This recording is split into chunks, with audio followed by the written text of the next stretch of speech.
Chapter. Thank you guys so much for tuning into the video today. So as I mentioned in the last video that I'll be doing a few things differently, and I wanted to share a few things that I've been doing with you guys. And as I put a post on my Instagram, and a lot of people were asking, hey, how are you able to pay off some debt with my couponing? So that's some things that I want to share with you guys today, how I was able to pay off some debt, and I still have quite a few cards to go, but this year I'm actually looking to see how I can pay a little bit more. If you guys are new and this is your first time finding this channel, just be sure to subscribe. I'll be sharing more of this content instead of my regular couponing like I do in store. I'll still be doing those here and there, but not as often. And I've already explained that in the last video why. So just be sure that you guys subscribe so you can keep up. So in the last video, I mentioned that I was going to be doing the envelope method, but this I'm doing it and throughout the year, not one time. So I'll go over exactly how I'm doing the 100 envelope method just to save me a little over $5,000. So this is actually going to go directly for paying debt. So that's one of the savings challenge that I'm doing this year. I keep it right here in this bucket. So each paycheck that we get, each pay period that we get paid, I'll be pulling 2 envelopes. So I'll actually be stuffing 2 of them today. So we have 45 and 51. So we'll be stuffing these 2 today.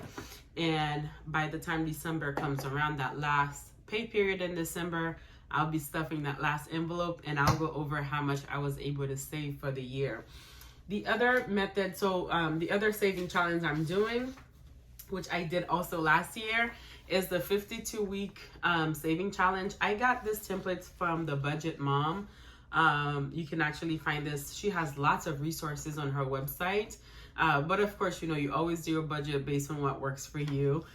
But I found this on her website. Just go on there. You have to sign up and subscribe to her newsletter or whatnot. Then there's a password she sends to you, and you're able to access everything in the library. So nonetheless, I'll be doing this challenge again.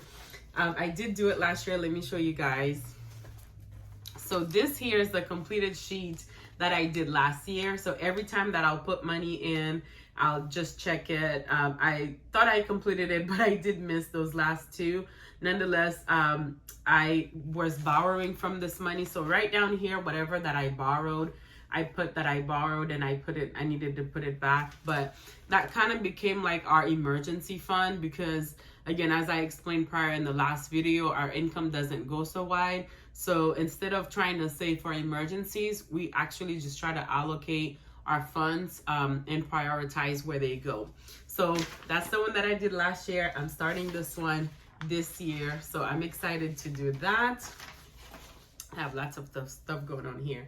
And the last thing that 2 more things to show you guys. So I'm actually starting a small sinking fund. And this sinking fund is not anything that I'm, like if I have an emergency, instead of stuffing the envelopes, I'll put that money towards emergencies. But I'm actually covering all of the things where emergencies will come from. So the way I set this up was I just went through my spending and just saw what I was spending, and I just wrote them down. They're not set in stone. So for Christmas, I have a very low Christmas budget or sinking fund. And I don't celebrate Christmas like I used to. I don't buy gifts like I used to and things like that. So there's particularly 1 to 3 people, I'll say 5 people on my list for Christmas that I make sure that I get them things. Other than that, like I don't go out of my way and try to give everyone a gift like I used to. So I have Christmas. At the end of the year, I like to buy my kids like certain type of clothing, either for something that they're having at church or something like that. So I have their kids' clothing. I have my home maintenance. I have lawn because we have somebody that comes and do that for us. And then beauty and car maintenance. So again, I came up with these numbers based on my, here, I'll kind of zoom it in. I came up with these numbers based on my expenses for last year And again, they can change at any time. And I'm also keeping track of that so I know next year, God willing, how to better prepare for that. So in here is where I keep all of my sinking funds. And I just make an envelope for each one of them, how much I'll be taking out for each paycheck and what the goal is. So I'm actually going to be, this is my first paycheck for the year. So I'll be filling those in. And I use these little, here. I use these that came with this little budget binder, and I found this on Amazon. It was pretty cost effective. So I use these to label the envelopes on the outside as well. So I have my Christmas one. I have, this one's for the kids' clothing one. I have it written down on both of them. And what is this? This is maintenance and home repair. And you can just label it as you want, whatever works for you. This is for my lawn, for beauty. So for beauty, for me, it's a little different. So I have 2 boys and my husband. So my oldest baby boy, he gets a haircut. The little one doesn't get any haircuts yet. So I'm actually saving for his haircut as of now. So I just put down how much they're going to be getting for haircuts, and I'll go over this box in a minute. So it's very complex, but this system works for me. So I just go over how much each of their haircut is, and hair supplies for my baby girl, and then hair care for me. So with my hair, I don't get my hair done very often. So twice in the year, I do a keratin treatment. So I don't get like a relaxer. I don't get a perm, whatever you call it. I don't get those. So every 6 months, I'm due for one in March. I do a keratin treatment, and then that lasts me, and I just wash it, flat iron it, and blow dry it myself for that 6-month period. So, and it is very costly, so I save towards that as well. So it's not a big chunk coming out for me. And then this last one is the car maintenance, and we have 2 vehicles. So I wrote down, this is how much it costs for each car to get like a repair. And I also put like an emergency just in case we need brakes, just in case we need tires, like, things happen. So I just put those down as an extra expense as well that we're going to be saving towards. And if anything else come up, I'll add those as well. So this is for my sinking funds. And of course, sinking funds are things that you expect to happen. They're not like emergencies. So an emergency for me would be like, okay, like last year, I feel like we had a lot of emergencies when it came to our cars, when it came to certain plumbing issues and things like that. I didn't have that money saved up, so those were emergencies for me. So this year, I'm actually saving up for those to help me instead of having that emergency. So since I was able to pay off some debt, and I'll show you guys my credit card tracker as well. Well, in a second, I'm doing too much at one time.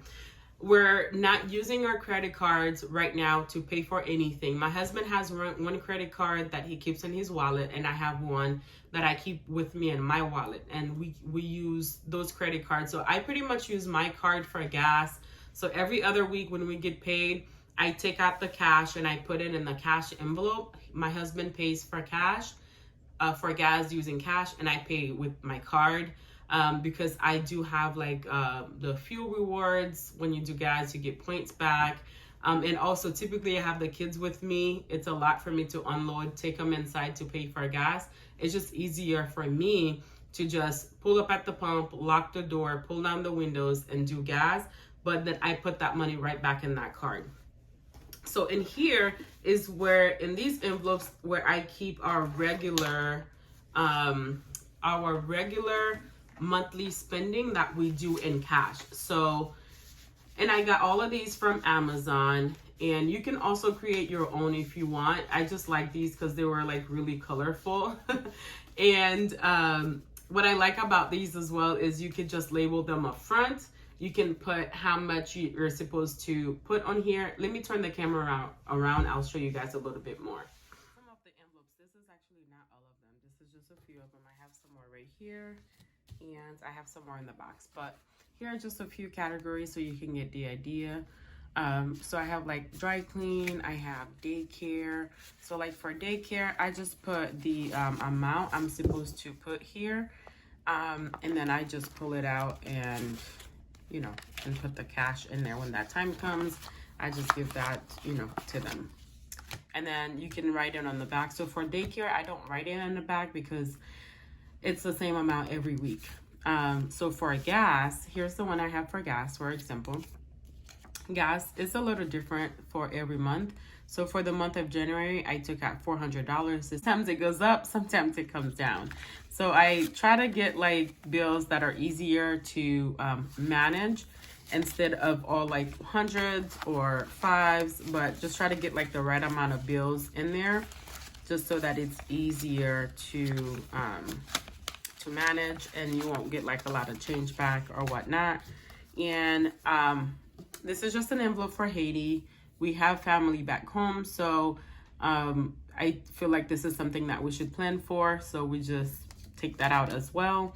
And so this is for haircuts because my husband goes every so often and my son goes every so often, so I choose to take this out here as well.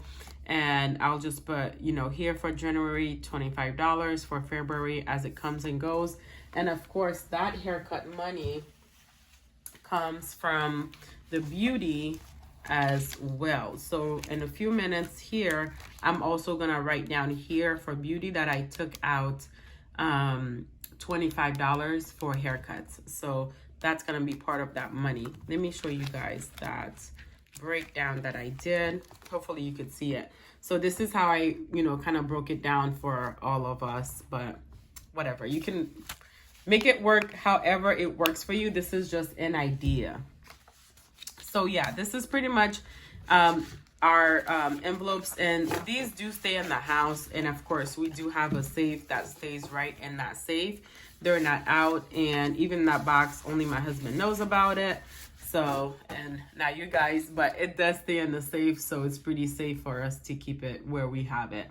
And this money doesn't not stay here. Of course, it comes and it goes. So, all right, guys. So the next one that I wanted to share with you guys was my credit card tracking sheet. And this is a sheet that I created. Oh, sorry, this is shaking.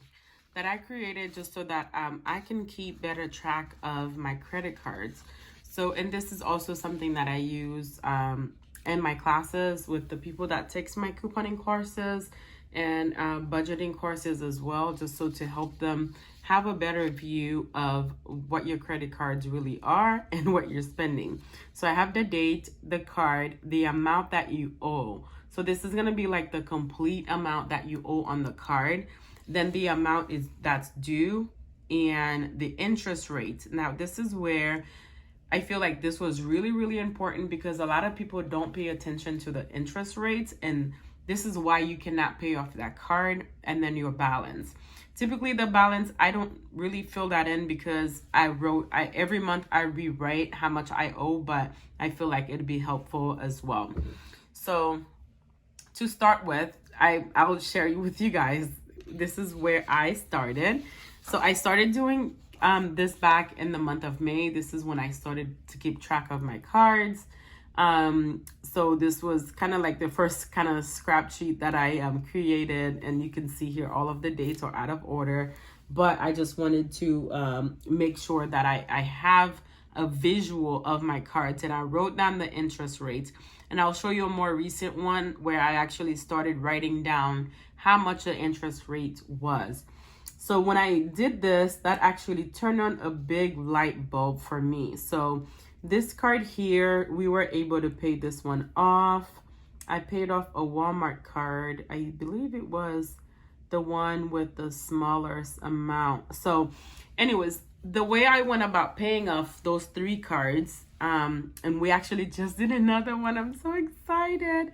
All right, so I looked at the interest rates, and I also looked at the one that had the smallest balance. So for me, this one card here had the highest interest rate, which was at 24.99%, and that balance was high.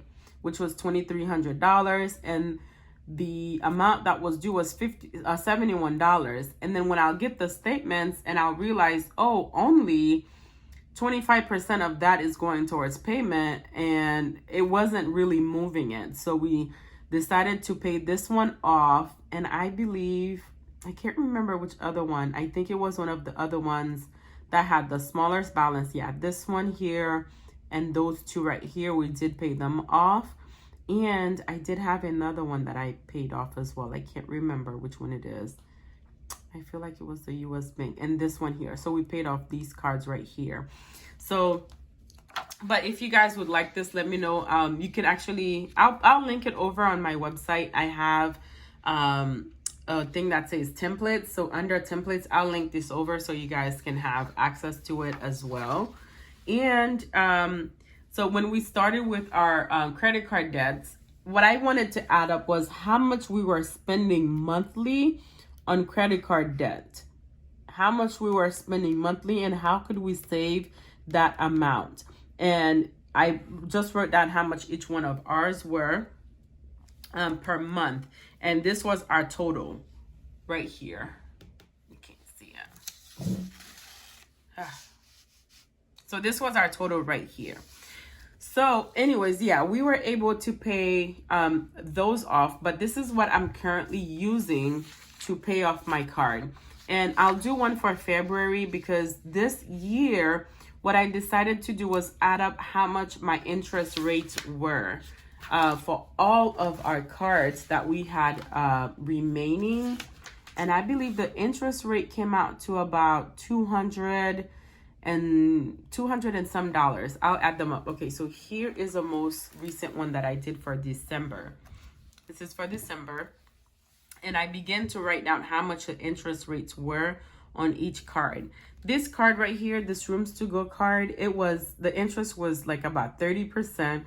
So what we did was we borrowed from ourselves, from our savings, so we can pay that off, which is why you don't see a rent interest rate or you don't see a balance, because I'm just paying that off $100 each month towards us. So we're paying ourselves back.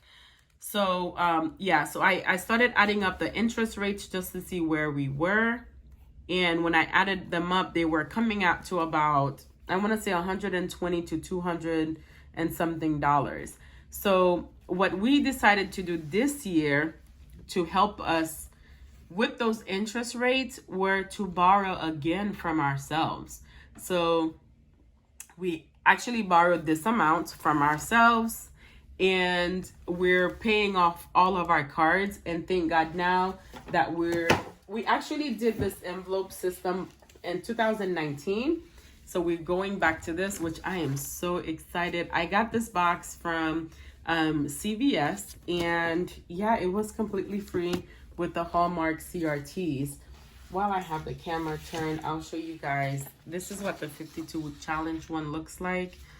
Again, I got this from the Budget Mom on her website, and you can actually get this for free as well.